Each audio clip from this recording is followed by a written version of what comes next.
Now that we are well into fall and winter is quickly approaching, the days are getting shorter and running in daylight is becoming harder. Oisel's premium reflective collection is designed with runner safety in mind. Both highly visible in the dark but subtle in the daytime, thanks to the tonal reflective print that only shines bright when reflecting the light. From tights, shorts, jackets, and tanks to accessories like hats and gloves, with Oisel's reflective collection, you can stay safe and stay seen. It is dark here in Cleveland where I've been running, so I just love Oisel's reflective collection. I'm a big fan of the firecracker tights. The bird pattern is so cute, and they look all over sparkly at night. To check out the firecracker tights and the rest of the reflective collection, go to oisel.com/collection/reflective, or even easier, click the banner link at the top of the Hear Her Sports website at hearhersports.com.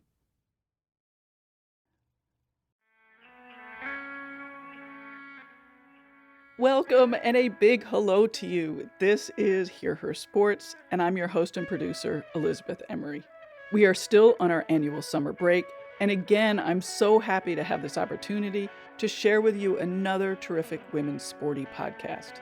It's been really fun this past year to partner with a bunch of fantastic women in the sports and podcast space. I've loved expanding my community, even if only digitally, during these weird times. One of these days we all may meet in the real world, and wouldn't that be nice? This week I'm highlighting the podcast Keeping Track, co-hosted by track superstars and superwomen Molly Huddle, Alicia Montano, and Roisin McGettigan-Dumas. The three of them gather together by phone and talk sports like old friends they are, and also interview other outstanding women in sport. Because of their background, they focus on women from the running and track and field worlds, but they don't stop there. They've talked to coaches, leaders in the running industry, business owners in the sport, and of course athletes. Like all the podcasts I love, they offer a platform for women to share their stories more widely. What I love about Keeping Track is the rapport between the hosts, who are obviously friends. It feels like being part of an awesome best friends chat, and those chats are meaty. They address important issues in sport before they start the main interview. All of it is a great insider scoop on things. I picked this particular episode with Dalilah Muhammad in part because of what an incredible decorated runner she is. 2021 Olympic silver medalist, 2019 world champion, 2017 world silver medalist, 2016 Olympic champion, 2013 world silver medalist. I also picked it because of her story of training and improving remarkably, her discussion of the mental component of running, and how outspoken she's been about racism and sexism in sport.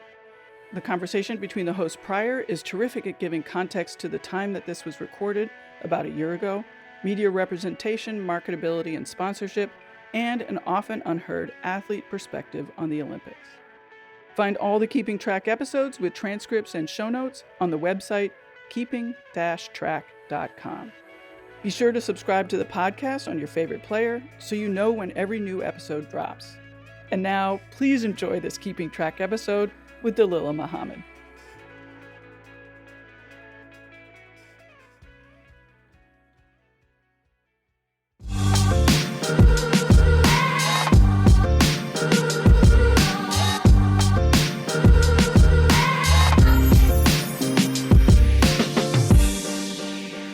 This is Keeping Track, and you're listening to Molly Huddle, Alicia Montano, and Roisin McGettigan-Dumas. We want to highlight the important topics, inspiring stories, and amazing women in sport.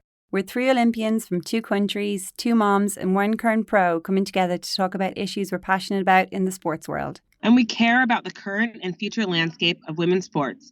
And this is just how we're keeping track. Hi everyone! Welcome back to Keeping Track. This is our season-ending episode, and we'll regroup and talk to you again in September. Today, we talk to Dalilah Muhammad, 400 hurdles world record holder, Olympic champ, and World Championship gold medalist, among other accolades. We talk to Dalilah about her start in running, her ties to distance running, her amazing progression in the event, what kept her in the sport, and how she's handling this pandemic. We also talked to her about her mental approach to her seasons, like what her power words are, as well as representation and fighting for your value in track and field as a Muslim woman of color. Thanks for keeping track. Hey everyone, welcome back to Keeping Track. Here we are with our season finale episode. Hey Ro, hey Alicia, how you ladies doing? Hey, Rose about to give birth, so Thanks for sharing the pregnancy with me, guys. We've had 2 babies on this season. Yeah, 2 that's so babies, incredible. Is a today your couple due of date, Ro? a few days. So I thought I had this impression that it's going to go early, but there's nothing happening. So Did you have your first two early? um, not really, but just kind of right around or a couple of days ahead or back and forth or whatever. So I always kind of think it's an estimate, right? Yeah. The actual date is like really a few week period that it could be any time. So I just don't want to book anything past today. Else booked. No calls, no Even nothing. even this podcast could get a surprise in the middle of it. No, We you're don't like know. I hope your you're baby like doesn't come that quick. That would be my kids. very, very record No, breaking. that's not going to happen that fast, Molly. Oh, I that's wish. awesome. Well, it's kind of crazy that it is it's August. I think that that's just insane. It just feels like what happened. I know. Yeah. Just to wake up and it's 8 months into 2020. Yeah. Um, and I have a almost 6-month-old, and you like didn't even let anybody know you're pregnant, and now you're a baby's due, and all of this has been within like the confines of everyone's homes, But more not or less. that though. It's We just kind first of started the crazy. first episode, Lisa, you were kind of like, I'm pregnant. So you told us you started the train like the very first episode. Uh-oh. And I'm then, not gonna say anything about anything else, but no, it you just know, we there's started with there's bang. one individual. No, I'm kidding. So ladies, what do you think? We've been doing this since October. We've Mhm. been having babies, living life, running races. But Amazing what do you people. have you reflected on season 1? Do either of you have like favorite moments or favorite episodes or any I thoughts? think, yeah, I think it's kind of funny because I just remember when we were doing this, Molly and I were having this conversation when we first started, and I was like, Molly, I can't take on another thing. And I'm like, here I am. She's like, oh, it's easy. It's like, we just like got on this train. I'm like, I'm on this train. It's great. But you know, but it's interesting because it's something that we wanted to do. We were both like, okay, let's do this thing. But it's just funny because there's just like this, I want to do it, but it's this great time. I've got all this stuff going on. And it turns out, as is with everything in life, there's like never a good time for something good. You can't really like plan things like that. And I'm just so happy that um, I don't know, kind of made room for it, even in the weirdest way that it happened. I feel like that's what's great about podcasts though. Like we aren't on TV. We can kind of just be in our living room with some headphones and a computer, and it's a great outlet for whatever message or storytelling or like light shining we want to do. You can just kind of do it. So you can kind of wedge it Yeah. around your life as you need to a little bit. Yeah. I mean, the fact of the matter is there was topics that we could not let go any further, you know, like we would have missed all of these important conversations with all these incredible people as they were happening if we would have like been like, oh, it's not going to work this year. So yeah, you're so Mm. right. That's the good thing about podcasts. The thing that's funny is, you know, when we talk about reflecting on the season and, you know, we're like, oh, how do we make our sound quality better with it morphing into our lives this way?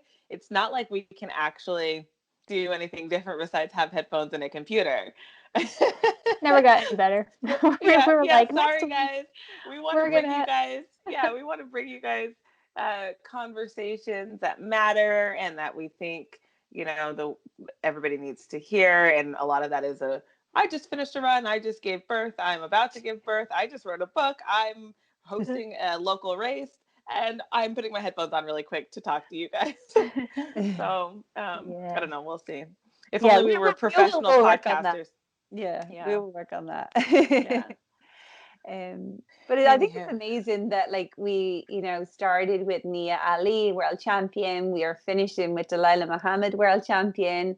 Like I'm as a sports fan, like as a track nerd, I am just like so excited about these conversations.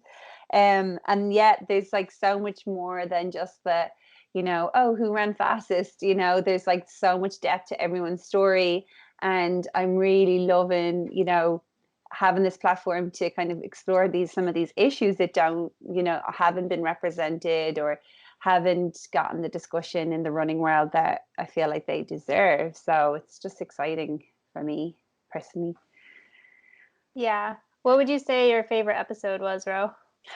I don't know. It's after every guest, I'm like, oh my God, I love that person. And I know it sounds like, I don't know how to say the word hyperbole, or whatever it is. I Hyperbole. really do love when, finishing the conversations, I'm like, where, the time is up. What? I need to ask them more questions. So it's really hard to pick favorites, but I'm just, when I look through the episodes, we had Shalane and we have Emma Coburn. Lindsay Krause is like the second person we had on after like one of the biggest news stories of the year last year with Mary Kane. And Dawn Harper is always just her story, her Cinderella stories just hasn't left me. And then, talking to Alphine and going into CIM and talking to Oz. Yeah, that was our live show attempt. We'll try that again, maybe next season. Oh, yeah. Yeah. We can start planning it right now. So green. Yeah. And it's exactly what Rose kind of alluding to. I'm terrible with favorites. I shared that on the Alley on the Run show. So to pick like a favorite, I couldn't really. I mean, we had so many great conversations, and for me, I like asking the questions that everybody's dying to ask. That's like maybe like, should I ask this question? So that's been great. Love it. Yeah, no, it's great. Just to kind of like pull that stuff out and kind of chop down the illusion of what everybody assumes is happening or has happened, and how I think that's what I mean, because I know that about a lot of my closer friends' stories, that there's so many ins and outs. Like, why don't you share that? Oh my gosh, if people only knew. And so I know you asked a specific question about favorites, but both Ro and I are doing a terrible job because my favorite is all of them. Very diplomatic answers. I'd say there's definitely been some, I'm kind of the same, where it's hard to pick a favorite, but some that are like more surprising. Like you would think the podcast would go one way and instead like it goes another way that's really illuminating or powerful. Like when we were talking to Alfie and she was talking a little bit about what it's like at home for women in her region of Kenya, or we were talking to Shalane. I loved how Alicia asked what she thought about Nike, because it's like such an awkward question, but I thought it was a really great answer and a really great question. So there's little moments like that where you're like, oh, I'm so glad that came to light. Like, and Dawn Harper's whole story, I feel like, was like that, where you're like, I mean, we kind of knew the story, but I feel like the reaction from the public was like, oh, I did not know that's how that was going, So yeah, definitely some twists and turns that were really impactful. So what do you ladies think about who we just talked to, Dalilah Muhammad, superstar, world record holder, Olympic gold medalist, and world champion? Oh my gosh. Well, there you go. That's what we thought of her. I think again, it's like this thing of accolades that we like. A lot of people get check marks if they're great people or not, But I think what I loved about Dalilah is just her sharing, her mental journey in the sport and how it took her from, and this is what I think about sports. I think in general, when people look at athletes, I think that it is really important. This is the purpose of this podcast in a lot of ways, is to kind of like dig a little bit deeper as to like where the person has been and where you see them now. It isn't so, cookie cutter of how everybody gets to a certain place. And for Dalilah to just, note that there was, she had like a mental mind transformation, obviously mental mind, whatever, let's be as redundant as possible. When it came to her not making the Olympic team at all, like not even placing in the final in 2012 to winning the gold medal in 2016. Not making the team though, not even making the team. Right, not even making the team, but she didn't even make the final in 2012 for trials. For trials, yeah. Sorry, Yeah, Yeah. didn't she make say sure. she placed like, did she Top say 50th. 50th? Top 50. Yeah. Yeah. Crazy. Yeah, so like not even a contender in a lot of ways. Yeah, and just So that she journey of yeah. even when her talking about her childhood and being like, I just wasn't really fast for that, and then all of a sudden it kind of clicked. Yeah. It's like Yeah. I'd love to actually watch that story. Too bad we can't get in a time machine and actually physically watch that story and see what that actually looked like, because sometimes people think they aren't something when they're like, actually you're pretty good the whole Yeah. time. Perspective. They're like, no, I Yeah. wasn't. They're like, no, Yeah.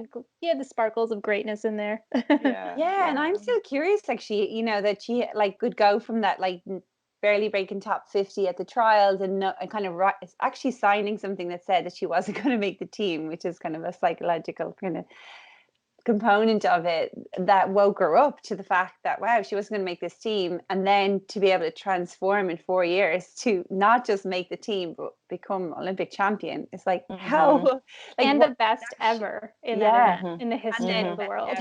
Like it's really, yeah, two times over, 3 times over. How many times did she break her own record?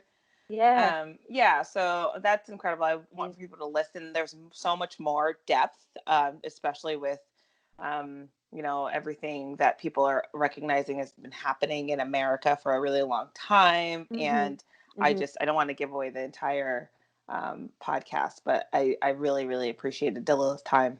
Yeah, absolutely.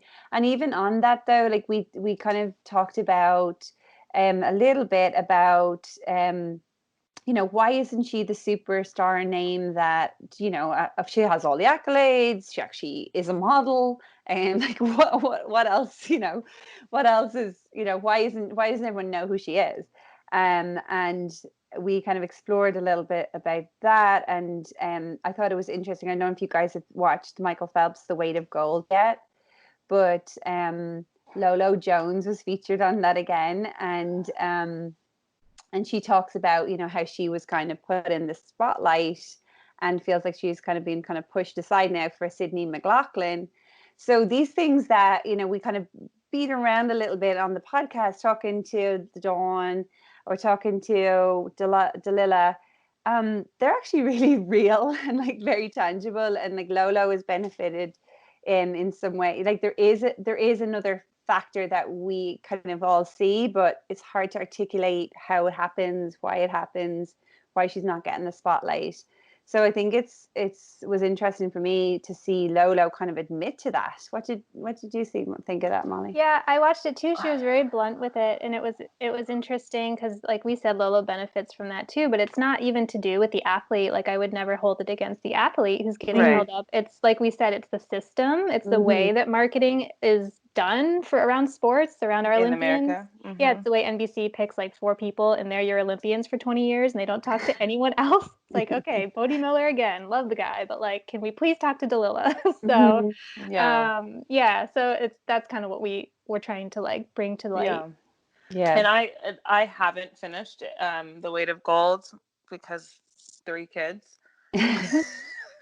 But we've started it just to kind of insert myself in this conversation. It's a great topic. It's a really topic. No, and totally. Yeah. I mean, I'm totally interested because I think, again, you guys watched the entire thing, but I just think this identity, and this is again when I say this all the time. I say I don't identify as one thing because I've seen the weight Very that vulnerable. people have tried to walk away from after they've made everything about them being a runner. They've made everything about them being whatever they are, some sort of and that's terrifying to me. Well, and in our even sport, you're rewarded for that too. Right. That's part of what gets you better. And then you hit a point where you're like, oh no, like when the kind of reward required. Yeah, it's kind of required. Yeah. Right. But even just like from a cultural standpoint, in running culture, everybody, does applaud you for just being like, oh, your clock, your time, you do all these weird runner things.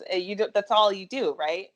And I've just always been like, I am running so far away from that because it's kind of like a deadly combo. Who are you after this? And then you search for a really long time. Nothing else that you've added to your plate would equate to anything that is happiness for you unless you are able to be this person pursuing an Olympic team or gold. But even that happens to me all the time in this state. It's like, it feels like nobody cared for like the last 2 years to have any other conversation with me besides if I was going to go for another Olympic team. And it does sear in a way. It's like, I'm actually working on these other really cool things I really do like. That doesn't mean that could never happen, but it's just, again, I don't think people recognize how heavy that weight is when you keep only caring about that thing for that person. And where do they go after that when you don't care about anything else you never have? I did that with Lou's family. They would always be like, "Oh, did you run here?" Or like some sort of, I have to do that voice. It's just like like, and it's just is an internal eye roll, and you're like, huh? And then there's sometimes where you're like, actually, I did. Because I do that. But my point Stereotype true. I had to get to a point where I could share with them, like, hey guys, we're family. I want to be able to talk to you about so many other things. And a lot of times when I come back to my family, this is like a place first, like to be a safe haven where I don't want to feel the pressure and the weight of what everybody expects for my running that I already love doing to do for them. So it's the shadow side of this kind of like tunnel vision, like riding this wave of like an Olympic dream or like anything like that. People are like, oh great, and you feel good kind of going towards that energetically, like riding that out.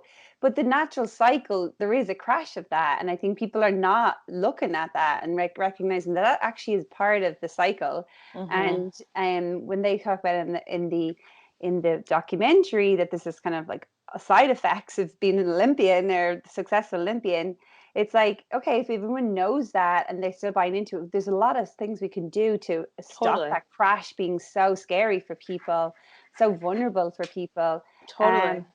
And we just kind of have to call that out a bit more. Like, it's not just riding it one way. There is a kind of decline. And this is also a lot of what I think I try to talk about in terms of like celebrating the whole person when we look at sponsorships and them not just only caring about the performance aspect. Yes, we understand this is part of the job, right? But then the other things, like, how else can we support you to like do things that you want to do when this is all said and done? And sometimes it can come all crashing down for someone who they didn't expect for their career to end next, week, if they have some sort of underlying disease, a family issue comes into play, a career-ending injury. There are so many things that can actually happen and have happened to people, and that's even that weight too. Like, now who am I and what do I do? Because I was hoping that I was going to have this space of time. Hopefully this is not a situation anybody runs into ever again. I would like to also start a family. Oh, well, if you want to do that, that's also shelf life. Like, I just really think what companies can do is really do a better job of supporting the whole person and allowing there to be this space for ebbs and flows and room for other endeavors that athletes and I think are looking to pursue. Yeah, and the Olympic movement in general, or even the national Olympic committees, right? I've had like a lot of done a lot of work with the Irish Olympic Committee around that, and they're doing a lot around that with this kind of transition after college, after the Olympics, and support career services and things like that. But you do see that, you feel like, oh wow, my values in running this like lap as fast as I can versus, I am like a whole person and I have value outside of that. And that the more we can broaden people's identity and help athletes kind of see that what they do is and who they are, then it's like, wow, they're in a lot more of a secure place. So look, this is a bigger topic and I can't wait to start diving into it a little bit more in season 2. Very close to my heart. And mental health is a huge thing that obviously I work in, and with athletics in general. So I do want to bring this topic up again in season 2 and go towards it a lot more. But other thing in that documentary, really quickly, was that there was such a lack of representation. We're talking about how important diversity is and how race matters, and that documentary failed a lot, and that failed badly. And so I have not seen the response from people who watched it. But I have a response on that myself that I can't wait to share, because I thought it was absolutely lacking in diversity, and I think that's shocking at this point. Totally. I Yeah, 100% I agree. It was a great topic, and people like Michael Phelps lend a lot of weight to it, but you definitely could have talked to a variety of other people. And it was, like I said, the Olympic perennial faces of poster children. The chosen five. Yeah. And this was, and they're having mental health issues, right? And they've had lucrative careers. Imagine people who haven't had the spotlight. Or people who have had medals stolen from them, you know? That's a whole other side to it. Right? Crazy other side to it. It could have been deeper than what they did, but it was still a good topic. Yeah. So we'll let you guys check out Dalilah's interview. I really quick wanted to direct people to our newest merchandise, the visors on the website. Check them out. Mine. We can't stop, won't stop with merchandise. And the proceeds for these visors will go to Track Girls, that's with a Z. And they are run by Michelle Lewis Freeman, an Olympian, wellness coach and relay coach for Team USA, and Jennifer Forrester. It's an educational and community program. They do things like camps and empowerment workshops for girls, and they are about sisterhood, empowerment, and track and field. So it's a great cause. Go get your visor and support Track Girls. Absolutely. And rock that style, visor style. In the club. I love mine. So anyways, thank you guys for listening this season. We will be back in the autumn and cannot wait. I'm excited. I'm buzzing. So stay tuned. Yeah, thank you. And welcome any feedback you might have. And also, if you guys have ideas for topics or guests, I mean, we haven't gotten close to the end of our list yet, but we always love to hear from you guys. And if you have anything that we're not going towards that you think we should be, we are all ears. So bring it on. Have a great rest of summer, ladies. Like, rate, and subscribe.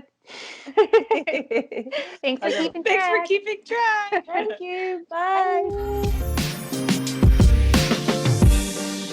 Hey everyone, welcome back to Keeping Track. We're here with our guest today, Dalilah Muhammad. Dalilah, you might know her as last year's world champion, and she twice last year set the world record in the 400 hurdles. She's also the USA champ from 2013, 2016, and 2017. And she has 2013 and 2017 silver at Worlds, and she has the Olympic gold medal from 2016. So we have a pretty legit guest on today. Well, thank you. Thank you for having me, guys. Yeah. World Woman of the Year. Yeah, World Woman Athlete of the Year in 2019. So that just kind of says it all right there, right? Yeah.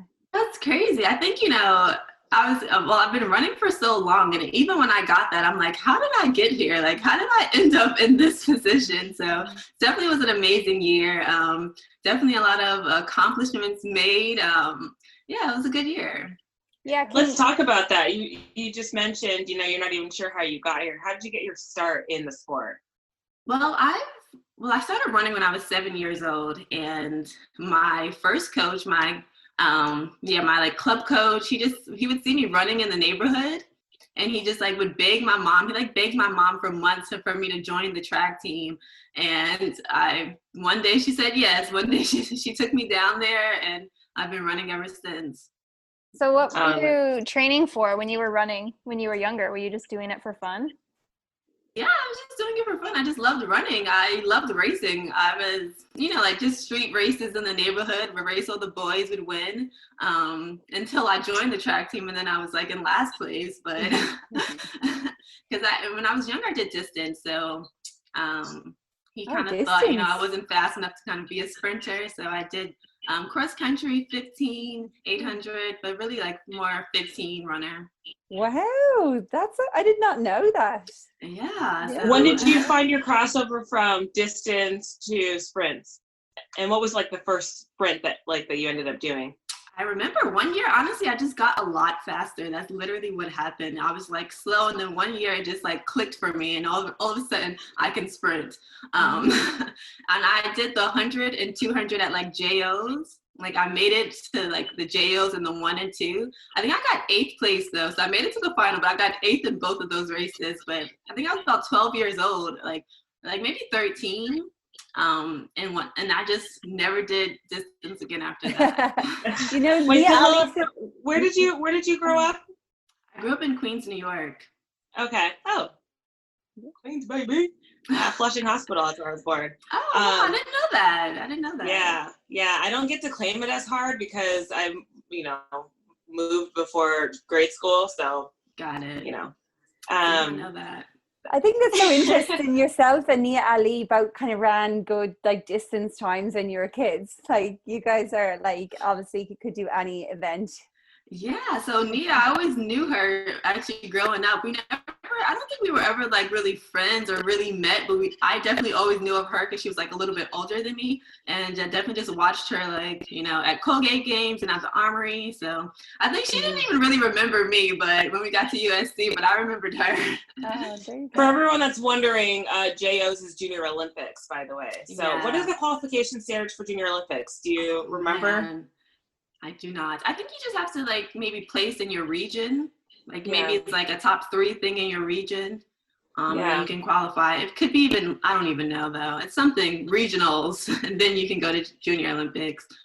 Don't quite remember. Yeah, that's when your parents just like bus you around everywhere. So you're like, yeah, I guess we're doing this.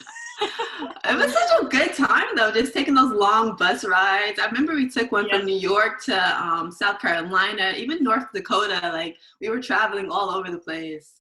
It's fun. That's so fun. That's so Be awesome. part of it. What was the name of your track club there? Novus Track Club, and they're still running. They still have like really good athletes actually. Okay. Does your family still live in that area? Are you They do. Oh, okay, so you can go back there and stuff. Yeah, I'm actually planning on going back maybe in a couple days. So I haven't been home during this whole COVID situation. So I'm gonna get a chance to kind of go back and see them. Yeah. How is training going right now? Like what approach have you been taking? Because I know when we messaged you, you said you might be doing a meet and then you weren't doing a meet. So like how are things going? What's your strategy? Well, we've been playing it by ear. I think in the very beginning, we were very uncertain and didn't know. And my coach was like, we got to stay fit. We got to stay fit. And so we were working out hard, but unfortunately, we weren't able to get on a track. So, and for us, running on the grass is very, very different. Obviously, you can't hurdle on the grass. So we were kind of having an extremely extended fall training, I guess you can call it, just running on the grass. And we did that for months, actually. And then finally, maybe like 2 weeks. Yeah, 2 weeks ago, we finally got on the track. Wow, that's it. Oh my God. So, and at that point, we pretty much were kind of decided at that point. They already had the decision to like many of the meets were canceled. So we just made the decision to kind of end our season. So I did do a couple of meets, but a training session down in Dallas, Texas last week. And now I'm done. Oh, so I'm going to take this month off and then get ready start preparing for next year. Yes. Oh my gosh. Tokyo 2021. Who would have ever thought that was going to be what we were saying now, right? I know. There are a couple of things I wanted to just like really talk to you about. I think mindset is a really big thing.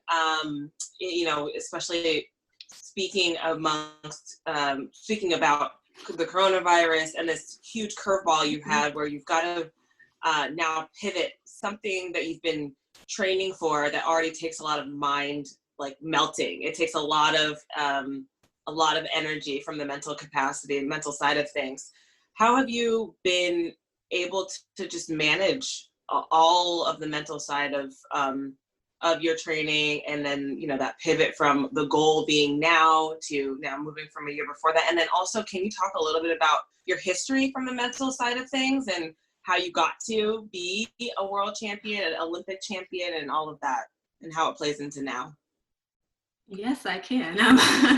Very, very extended question now. Where do I begin? But I think for me, I definitely started to realize that track was so mental. And I think we say that all professional athletes, but I don't think people really even grasp how mental running really is. And I'm always the type of athlete that thinks it's so much more mental than physical. And if you can conquer that mental, then the physical will follow. And So I think for me, I've always kind of had that mindset. Well, not always, but as I became, well, as I progressed as a professional athlete, I started to really reel that in and take advantage of just being like mentally strong and really practicing on being mentally fit. And I think ways that I would do that is just try to always turn something that was possibly negative into a positive, and or just look at the brighter side of it and really focus on the things that I could kind of change and handle and leave the rest alone. And so I've always, well, not always, I've been practicing that for a while now. So, but even so, when this whole COVID situation hit, it was really tough. I think all of us were just, in my training group, was feeling really unmotivated to train. Just having that uncertainty. We never have been in this situation before. I don't think anyone knew how to handle it. So it was really, really tough to just kind of getting that mindset. And initially, I think the best thing I can do is just show up every day. And I was just like, you know what? This is all I have. I don't know what the workouts will look like, but step one for me is showing up, and this is all I can give you right now. So that's what I'm going to do. And as I did that, then I moved on to a step two, which, okay, let me put some more effort. Let me, hit these workouts a lot harder than what I'm doing. I think for me, one day I decided that a bad workout for me was going to be only doing what my coach asked. So if he said he wanted 30 seconds in the 200s, if I only did that for everyone, that would be what I would consider a bad day. And I've kind of lived on that rule. So for me, I use that again for COVID. I'm like, you know what? Yeah, I'm having a lot of bad days right now, but you know what? I'm here. I'm doing what's asked of me, and I'm working towards, I don't know what the future is, but I know one day we will have to race again. And once we kind of got over it, I think this uncertainty, and we started knowing exactly when these dates would be, it started to change for me. And, I kind of just took it back to, I knew the Olympics would be in 2021, well, possibly in 2021. And there was this whole thing going around. We're going to have 5 major championships back to back to back. And I'm like, you know what? We always did that when we were younger, and no one complained about it. The competition wasn't, I guess, on that level, but every year there was nationals as a kid, and we lived for it. We loved it. So it'll just be back to those days, where we had to get ready for something, every single year. I imagine for the rest of my career, unless I run over 5 years, which I don't really see happening. But so yeah, I've just been kind of changing it into like a more positive outlook on it, and just kind of enjoying it. So you're one of those athletes, if your coach gives you a time that's like the minimum you hit, like you always want to be a little bit under that. What can you tell us a little bit about like the group that you train with, what women are there, and who your coach is, and what it's like at practice? Yeah, I think we have a great group. So my coach is Lawrence Johnson. Everybody calls him Boogie. You guys probably know him by Boogie. And then I train with Brianna Rollins, now Karan Clement, Christy Caslin. We train with a Panamanian athlete, Jonna Woodruff, and I feel like I'm missing somebody. Oh, Jasmine Malone. Yeah, she's new, fresh out of college. So a small little group, but I think our dynamic just really works well. We definitely have multiple, we all are hurdlers except for Jasmine, but we all kind of have our own strengths. Like I'm really good at the longer stuff. Brian is really, really fast. So it just kind of works together. I think it's a good dynamic of women and men. Mm-hmm. That's awesome. When did Casey come onto the team? She's been here. So Coach Christy's actually been, oh, you mean Karan or? Karan, yeah. Oh yeah, I know. We call Christy Casey, but I'm like, I hear people say Karan Clement, and I'm like, oh, you mean that Casey? Oh, that one. No, he just came this year, so he made that move. Yeah, he wanted to do something different, so he's been with us all year. Where are you guys based? Los Angeles. Oh, okay. I like how in the Sports Illustrated article, a really good article that was written about you last year, they talked a little bit about your strength workouts. And I feel like it's interesting for the distance runners to read that, because you'll do like 12 by 400 and 70, or you'll do like a mile time trial in 5 minutes. And we're like, we know what that means. And we're like, dang, that's really good. Like you could run the 800. You know, well, thank you. You know, it's so funny because I always like watch like the athletes doing like their workouts, and I mostly watch the distance ones like on YouTube. A lot of times they'll post it. I'm pretty sure I've watched a couple of yours actually, Molly. Just like your workouts, and I'm always like so fascinated. I'm like, how are they able to hit these times like so much? And I'm like, so that's really where I draw my inspiration from to do these workouts. We could do 400s together. That's about it. And I don't know. I think I watched you do like maybe mile repeats. And I'm like, how is she hitting these times? But even you, Alicia. So I'm like, I'm always like so impressed by that. So I definitely try to incorporate that into my training and just for inspiration. And I'm like, you know, maybe one day I'll get to a little actually faster mile, but we'll see. I'd love to see you have you done an 800, like a proper 800? Not in a race in a really long time. Early on in this year, I did it was like at the end of our workout, and I hit 211, and I remember thinking like, wow, like after all of the things that I did today, I would love to see me like really train for the 8 and do it, but I think those days are behind me. It's so funny. The 400 hurdles, I think you know that, Dalilah, is my favorite event. I love it too. I was like, the two. 2015, or I don't remember what year it was, when I was down in LA and I had an opportunity to kind of train a little bit with not like under the same coaching, but on the same track with Dalilah and Lashinda. That was good times. It was good times, but I was so fascinated with what they were doing, and I was coming back from pregnancy, so I jumped in some of their workouts, and I do think that a lot of the systems in the 8 and 400 hurdles that we need to stress and get better at are the same. I mean, the difference for me is now I've got to figure out how to jump over 10 obstacles in the middle of that. I mean, and of course, it depends on the type of 800-meter runner you are, right? I think from my perspective, I saw a lot of similarities in some of the work that we would do. So, and the same aspect, I like watch some of your guys' workouts, and I'll be like, oh yeah, okay, I'm gonna do that. Oh, they're doing that over hurdles. Okay. I don't remember. I think you did hop in there once over hurdles with us. I did a 200 over hurdles. Yeah, the 200. She killed it. There you go. I did it. It was awesome, but I just was like, I definitely need to work on some technique over here, because if I had to go 204 meters, I'd probably break my ankle. But anyway. Dalilah, how fast are you in the flat stuff? Like, what's your fastest 400 non-hurdles? Like 50.6 is actually my fastest. Oh, wow. I ran that last year, so that was like my only 4 run, really. Wow. Okay. So and then on the relay, but I don't think that really counts. Still, that's like cracking, you're knocking on that sub 50 right there and that as well. Yeah, I definitely would like to see that. I never really get a chance to run them, so maybe one day. Fantastic.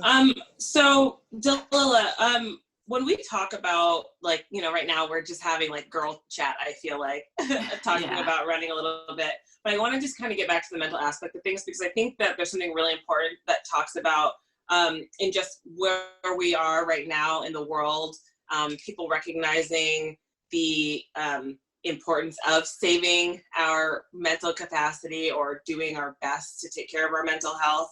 But I want to talk about the current state of the world, I guess, is what people are saying. I don't want us to talk about it current, because it's always current for Black, Indigenous, and people of color. But I want to just say I loved what you shared in the Sports Illustrated article, and I don't think that I don't want this time to go by without us having an opportunity to talk about it.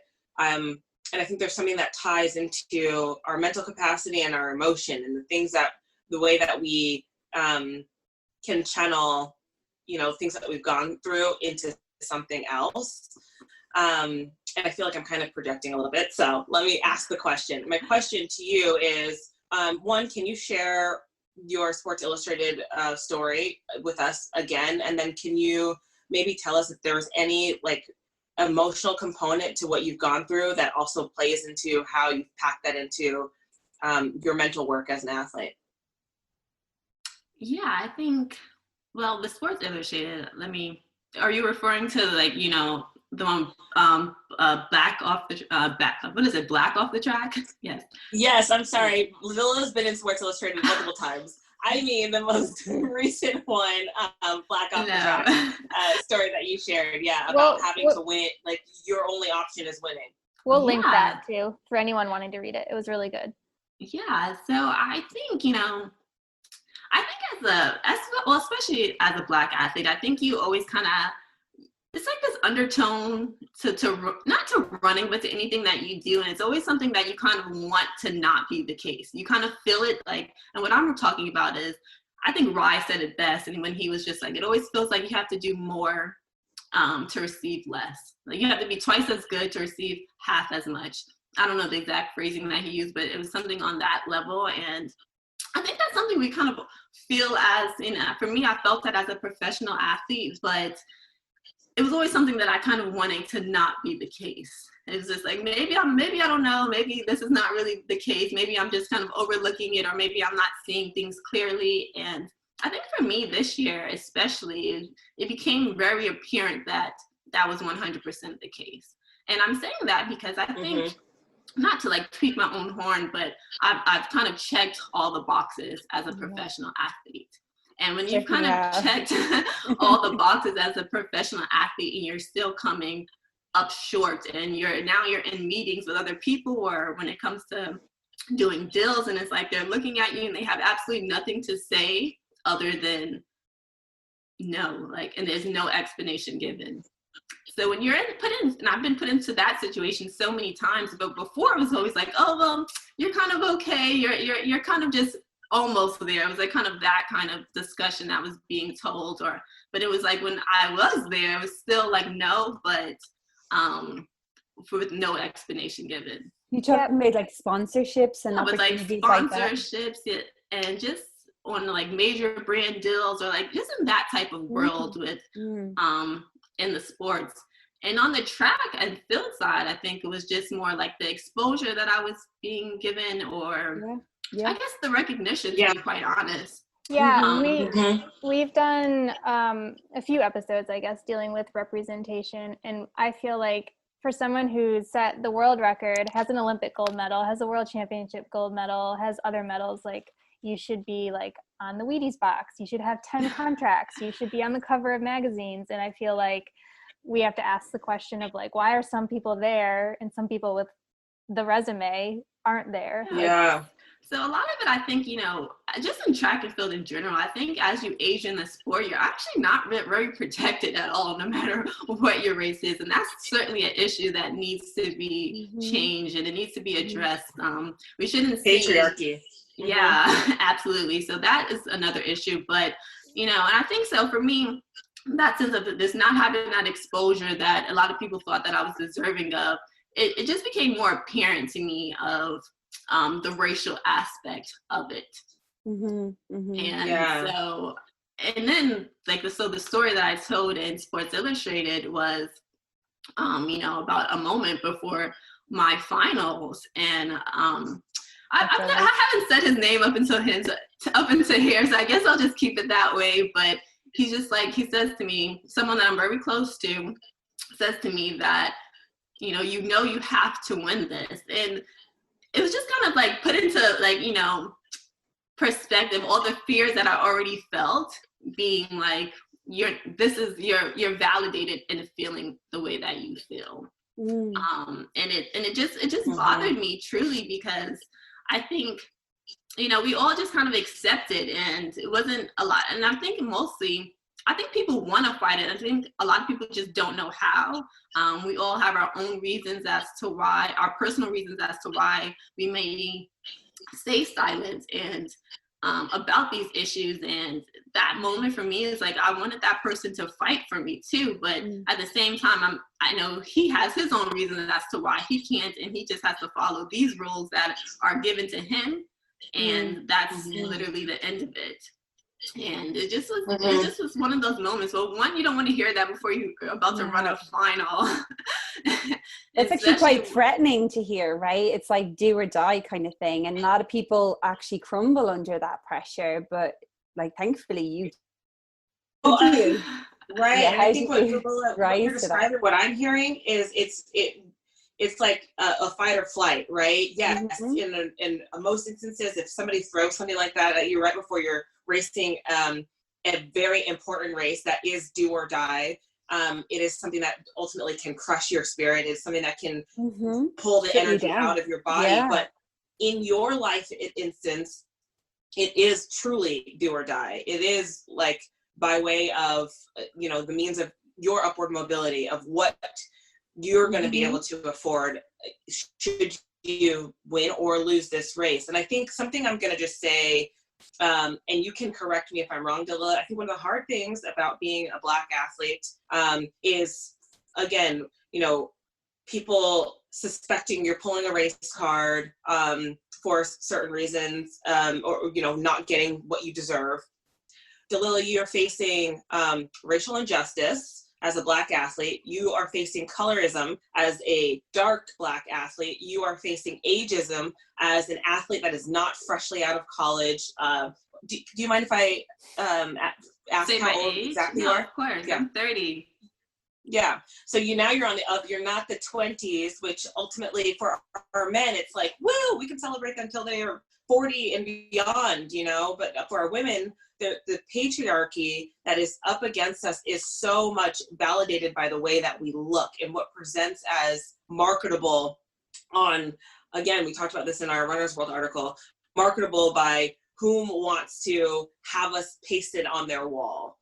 And that's just disgusting. That's just what we're facing so terribly in women's sports, and it trickles down. And the more layers you add to it, the worse off you are, regardless of your performance and how amazingly beautiful you are in your skin. It's this patriarchal American idea of marketability on a woman.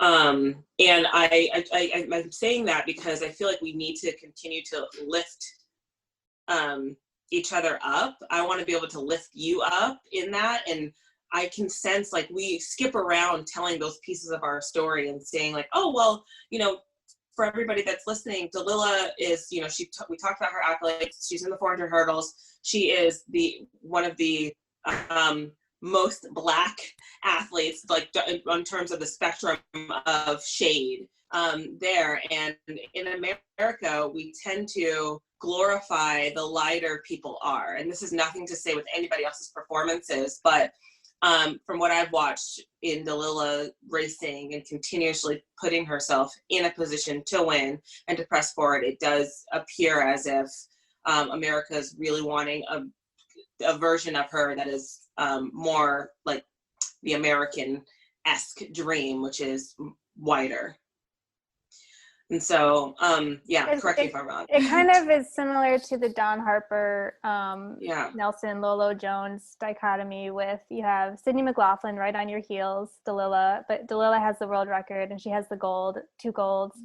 And so it does seem like the marketing is tipping more towards one person. And I feel like you do have to ask yourself why. Why is it one person over another,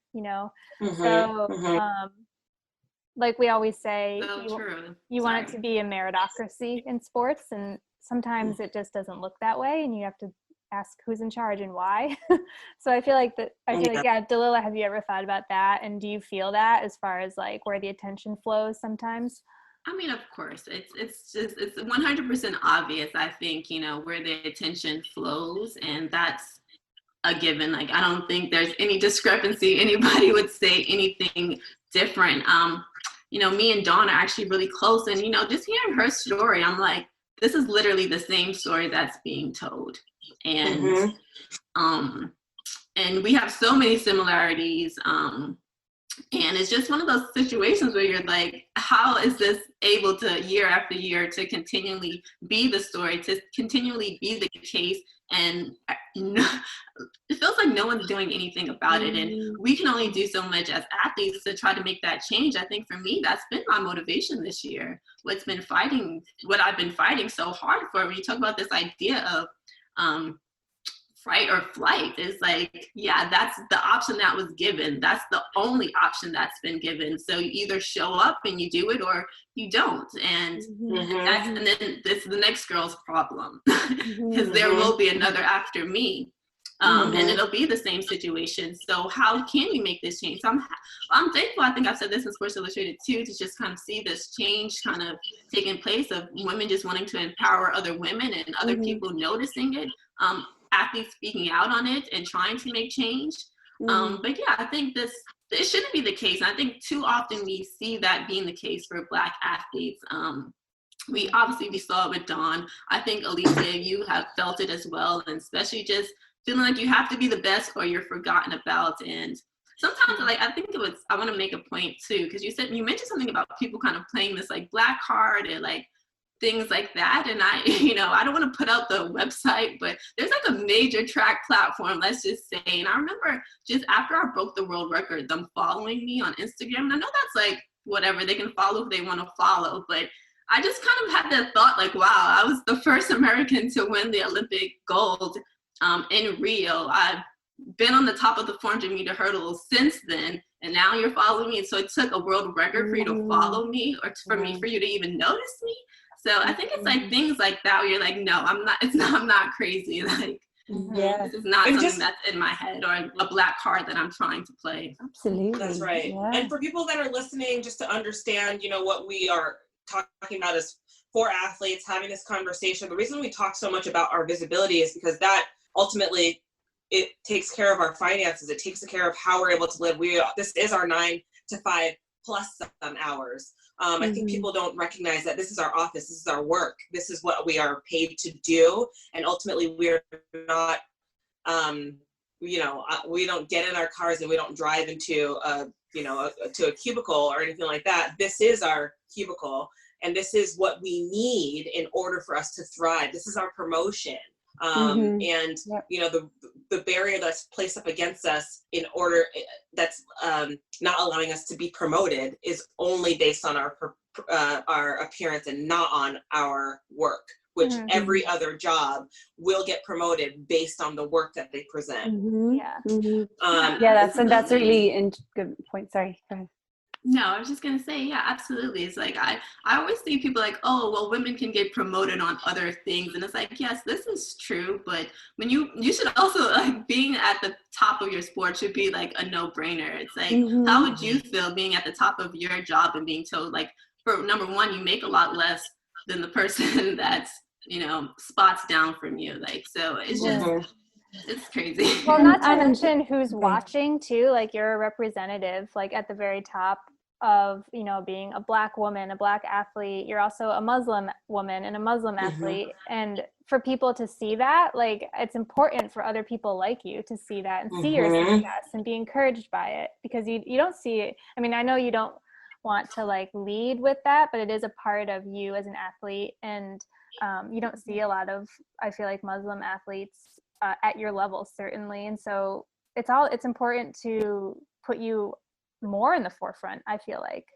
Yeah, I definitely think so. It's just, for me, I think what's crazy about it is, it's never that I was ashamed of being a Muslim, but I never really said it because I didn't feel like I looked the part of a Muslim. And it's like, for me to, even though I know that I grew up Muslim, I practice Islam, and for me to feel that way, it's like, even I became somewhat brainwashed as to what I was supposed to look like, what I was supposed to be doing, and not realizing that there's so many women that look like me that are Muslim, and that probably feel the same way. And it's like, wow, we can, like, I'm a Muslim woman, like, this is me, and just being fully accepting of that. So it took me some time even to kind of break this stereotypical idea of what a Muslim should look like. And now I'm like, this is me. And I see so many more people that look like me, or just that don't cover up completely, that are,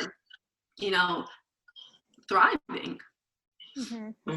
Dalilah, thank you so much for sharing all of that and really just giving our listeners some insight. I think the more we share those stories and, help put all of the things that make us into a body that people can see, like, Dalilah, all of the things that are your identifiers are important, and it is important for representation, especially when it comes to the future generations having footsteps to follow and knowing that they belong in these spaces. And this is what we're talking about. This is what we talk about in sport in general. one of the things that I think confuses me is also like this idea that there's not enough room for everyone to have an opportunity to succeed, especially in sport. When we talk about marketing, I mean, I feel like the more bodies that we put out there that are doing great things, the better. Especially when we talk sport and talk about exercise and people wanting to see that, and it's motivating for people to see that.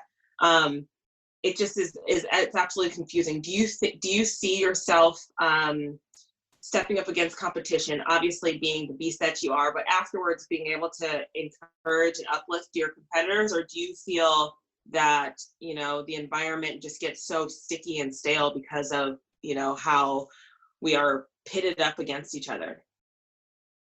Yeah, absolutely. I think, you know, we always want to be encouraging to the other athletes. I think so, you know, honestly, and I'll just be brutally honest, I think I kind of was that kind of athlete. Like, I just had to be the best, and that was that for me. And I think as you get older and as you start doing it more, you just know that's just not the case. And those things, like, it matters so little bit, to be honest. And it's just, and so for me today, I'm like, I love to see other women doing well, and to just and want to encourage them, and feel like it's always our time. Or, I mean, it's always someone's time, and to embrace it when it's not your time. And that I'm able to do now. And so we put too much energy on just the winner, and that being alone.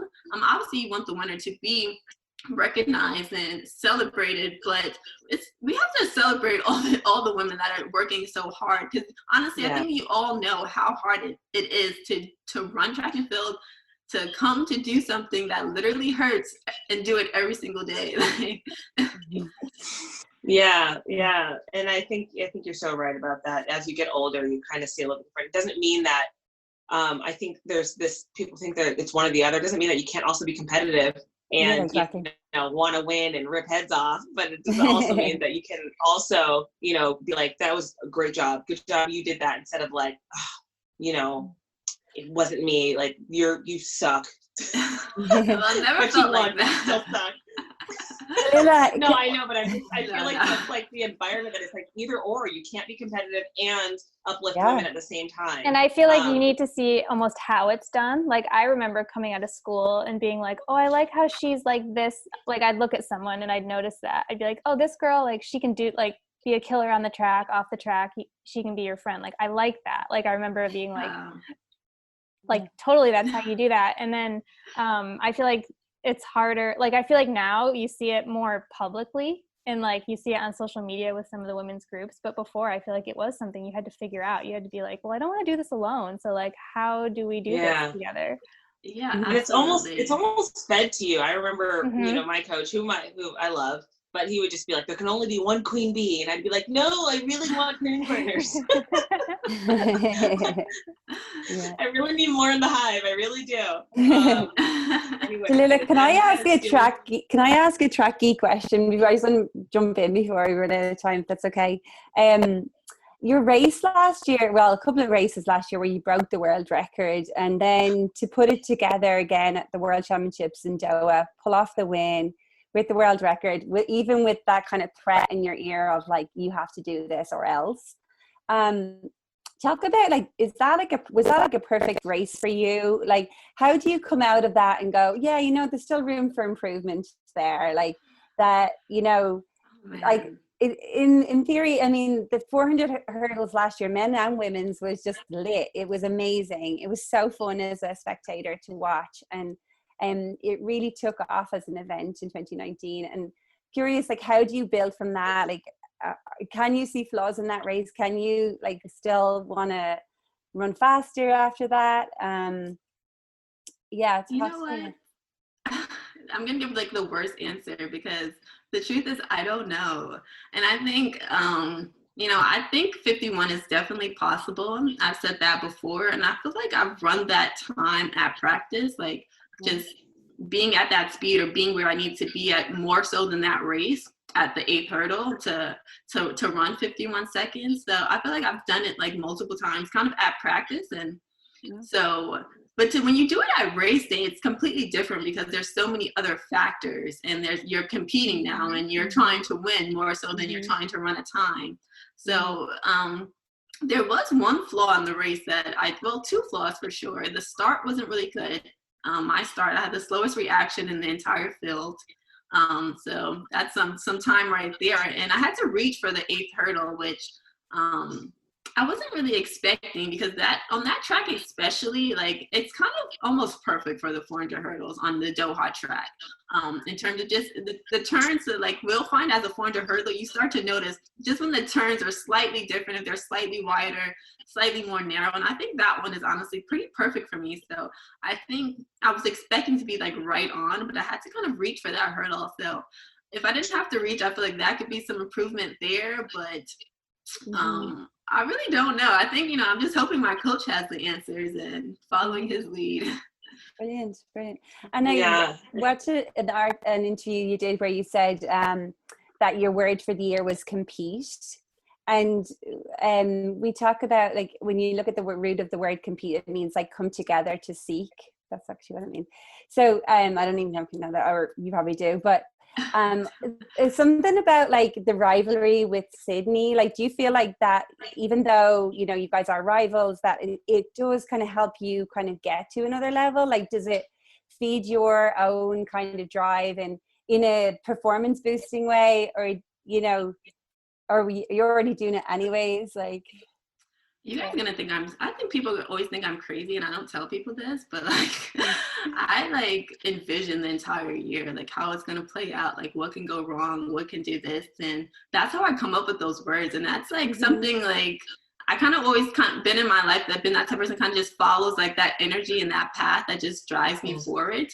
And for me, this is really crazy, but I had the vision of both of us coming over the 10th hurdle at pretty much the same time. And it was just like, you have to, and that's what I thought that of compete came from. It's just like, compete to the very end, to the line. Like, don't give up. You're going to have to fight to the finish line. So, and that just meant so much on a crazier level than I even thought possible. Because, I was just thinking about the race, but it literally played out that way the entire year on so many different aspects. Like we were talking about, even racial aspects. And it was just like this idea of never giving up and finishing fully and seeing something through. So that's what I meant that's where that word came from. And that's kind of how I do it every year. I kind of think about it. And a lot of times it's kind of crazy enough, like these visions kind of come true. But it's just on a grander level than I even knew. Yeah, that was that's amazing. So incredible. Okay, I need you to read my palm after this. I tell my sister. I'm wondering also, just like, I like tell my sister, I'm like, I can see the future. Like, people don't believe me, but she's the only one that believes me. Okay, I'm gonna call you after this. I'm calling you. I need to know some things. I'm trying to figure out what I'm doing. You're talking about this word. I'm supposed to ask you one more question, but I actually have two. I'm gonna do it fast. Your word in 2016. What I saw was you literally attacked every single hurdle in 2016. What was your word then? Man, it actually was something on that line. Oh, man, I don't remember. It was something on that line. You killed it. You were literally like, and became Olympic. No, it wasn't. You know what my word was? And this is crazy, but my word for 2016 was yes. Yeah. Like anything that worked for track and field, even if I agree with it or not, I was going to say yes. And that's literally, that was my word. My word was yes. Like, you want me to do this? Yes. You want me to come move this crazy? Like, yes. That was my answer, was yes. For track and field only. Okay. For track and field only. I can see that in that attacking those hurdles. Just every last one of those was literally just an attack. If you guys go back and watch that 2016 race with Dalilah in the women's 400 hurdles, she literally said yes to every last one of those hurdles coming up against. Yeah, we should post all your races. Because just really quick, like that year, like I went through like so many coaches. It was just like, if it wasn't working, it was no, and if it was working, yes. So it was just like a crazy year to come off of 2 bad years in track and field since, and then to win an Olympic gold.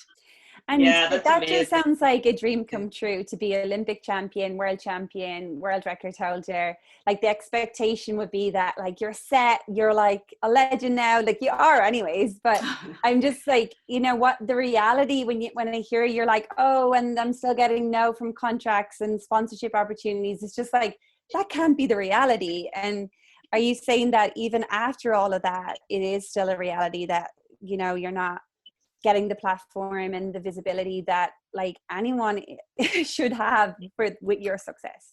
I think, you know, it definitely is turning around. I think more people are taking notice and more people are wanting to make change, which I definitely do notice. I think, you know, it's not quite where it needs to be by any means. So it's still definitely a fight that needs to take place. But I will say that I do see things somewhat coming around. I just hope it continues for generations after me. Like, I don't want to just say, even if you do say yes to me, I think real changes need to be made going forward. It can't just say yes to you and then the next time it's the same situation. Like, so until we see that change being happening. I remember Kendall Ellis, I just saw something of her talking about how difficult it was for her to get a contract. 400-meter runner, number one. I think she has the collegiate record, maybe indoor record, and it'd be difficult for her to get a contract. Like, that's ridiculous. So yeah, we need to see those true changes being made systematically. I 100% agree with you. Yeah, totally. So I'm gonna ask you just two more questions, I swear.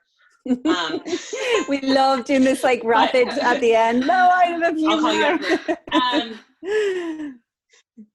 Was everything that, you know, we've talked about today, and, you know, in our previous podcast, we've obviously noted, you know, the problems of appearance not being able to, or the problem of appearance being how women are able to be marketed and how we're able to make money, which is ridiculous. But one of the things I kind of want to ask you is, does this make you think at all about other things that you'd like to also be doing, that you also want to share during your career, that you can basically create a platform for people to look at now as you transition off the track, when that does happen? Because that is something that will happen, whether it happens in 4 years, 8 years, 10 years, it is something that will happen. And what are those interests that you have?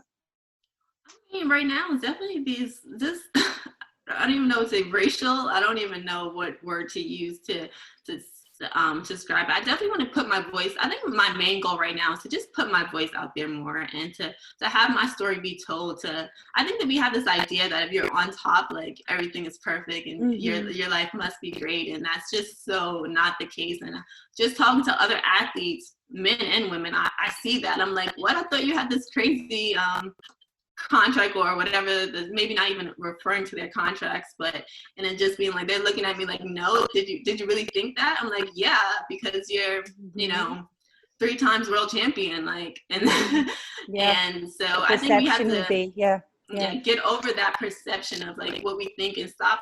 So I definitely want to just put my voice out there more. I think that's my immediate kind of goal, and just be for change. So that's definitely the goal. I wouldn't mind, but like, and I don't want to go on about appearance, but you like kind of look like a model to me. Like, do you ever do any modeling? Well, I am, like fashion, things like that. Yeah, I have in the past. I'm actually signed with Ford.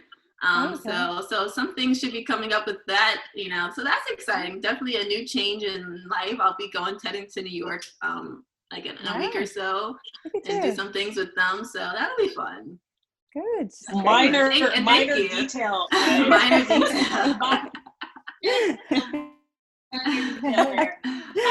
And Dalilah, I remember talking to you. You are into fashion. You are into fashion design. And so I look forward to whatever comes up with that in the future. Yeah, I have sidebar. Dalilah's Instagram. She has the cutest outfits. You guys got to go look if you like fashion. Fashion inspiration. Style me. Yeah. Style me, please. I need you to style me. It's so funny. I get that from Georgian all the time. Okay, perfect. Well, we thank you for your time so much, but we want to let you know the purpose of Keeping Track podcast is to better tell the stories of women in sports. We are completely underrepresented in so many facets, in so many arenas. What are some parts of your story? I know we asked you a lot of questions that doesn't get asked that you would like to share with our audience. Oh man. I think, for one, let me just say, I really do love you guys' podcast. I'm pretty sure I've listened to every single episode. So I've been a fan, a true fan. Thank you. And so I think, you guys do an amazing job of just getting our stories out there. So congrats to all of you for just doing that and giving us that platform. For my own story, I think, well, it gets asked sometimes, but I don't think people realize how much I've truly struggled and what this crazy journey has looked like. I never won like NCAA title. I came out to California. What, crazy enough, there was this one instance where in 2012 where I did a commercial. I auditioned for a commercial, and they asked me, like, in the commercial, it was for the Olympics. They were like, you have to sign that you are not going to make the team. And for me, that like really, and I'm like, man, I can't sign this. Like, I'm running trials in a week. And I was like, you know what, you're not going to make it. Like, but it kind of just put things into perspective of me not reaching my goals. And that really changed my outlook on life, my mental health, and just me really focusing on track and just making those necessary changes. And crazy enough, I got the commercial, and that really jump-started my professional career because I had a little change in the pocket to be able to afford to live in California. So it just was like a crazy kind of, And did you make the team? Did you make the team? No, I didn't make the team in 12. Wow, and then you won in 2016. Yeah, and then won in 16. So I think I was 50th in the Olympic trials in 2012. Wow. Or something crazy like that. And then first. So it was just like a crazy turning of events that I don't think my true story kind of gets out there as much as they kind of glorify, which I love that they glorify the accomplishments, but it's been a long, long journey.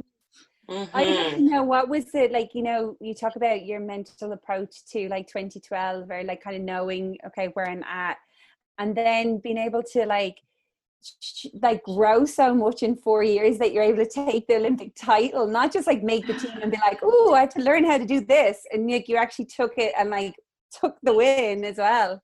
Were you just a different athlete in those 4 years? I think it was just the mind change. I think when I was, going through college, when you're having your downfalls, I think you take it as, oh, you don't want to do it anymore. And I think I had this attitude of, I don't want to do this anymore. This is why I'm not doing good in track and field. And it's just like, in that moment, it just put into perspective for me that wasn't the case at all. And I was upset with running because I wasn't where I wanted to be. And it's like making that connection of, it's not that you don't want to do it, you're just not where you want to be. And that's so simple and so small, but it really changed the projection of where I wanted to go and the amount of energy I was willing to put in to get there. That's brilliant. Wow. We're so inspired by your story. We definitely want to see you on the Wheaties box next year. And I want an autograph. I want an autograph and a poster. I want to see you in wherever you want to be. I want to see whatever you're putting out forward. I want to see the products and the line that you do. I want to see your business thrive. I want to see Dalilah on top. I appreciate it. I really do appreciate that. Thank you, guys. Thanks for talking to us, and we're rooting for you next year. And yeah, hopefully we'll see you back on that podium, Tokyo 2021. Yes. Woohoo. Thank you so much for keeping track. We'll be on the team together. Let's hope, right, Molly? Yes, fingers crossed. I'll have to go over and interview you guys after. All right. Thanks, Dalilah. Thanks, guys. Bye. Bye. See you guys. Keep track. Keep track. One time. Yeah. Keep track. One time. Yeah. Keep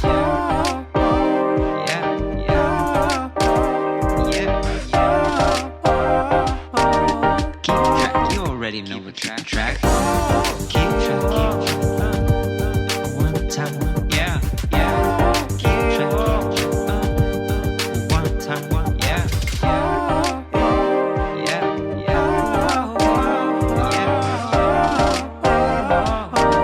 Keep track. You already know what keep track. Major shoutouts to What Cheer Writers Club Podcasting Studio, a nonprofit supporting Rhode Island's content creators and where Roshin and I record, and to Rudy Nakashima for our funky outro song. Thanks, guys.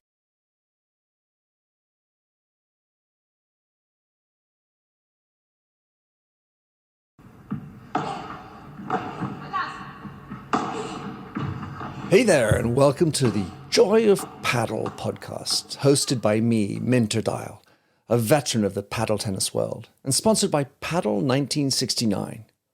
Whether you're a paddle tennis aficionado, just beginning, or have never even heard of paddle, or padel, as it's called in North America, this is an exhilarating new show that delves into the captivating stories of notable paddle personalities worldwide.